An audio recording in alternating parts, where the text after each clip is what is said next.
দীর্ঘদিনের আলোচনা ও নানা প্রতিকূলতার পর সান্তোসের জার্সিতে মাঠে নেমে যেন নিজের চিরচেনা রূপে ফিরেছেন ব্রাজিলিয়ান সুপারস্টার নেইমার জুনিয়র। তার সেই পুরনো গতি, নিখুঁত ড্রিবলিং আর গোলের জন্য তীব্র ক্ষুধা মাঠে উপস্থিত দর্শকদের মুগ্ধ করেছেন। নিশ্চিত পরাজয়ের মুখে দাঁড়িয়ে থাকা দলকে একাই কাঁধে টেনে তুললেন নেইমার।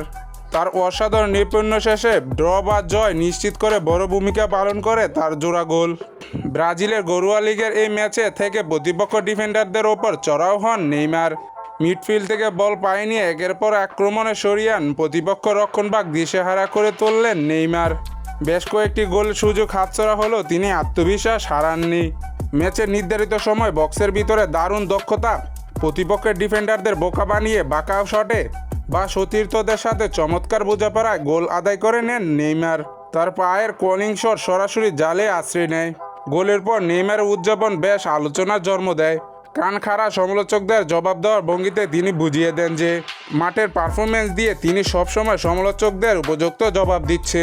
ম্যাচের একবারে শেষ মুহূর্তে পেনাল্টি পায় দল, আর সেখান থেকে ঠান্ডা মাথায় গোল করে নিজের জোড়া গোল পূর্ণ করলেন বস নেইমার।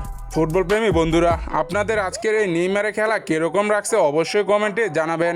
আর এরকম স্পোর্টস রিলেটেড কন্টেন্ট পেতে আমাদের এমটি স্পোর্টস অফিসিয়াল চ্যানেলটি সাবস্ক্রাইব করে পাশে থাকবেন। ধন্যবাদ।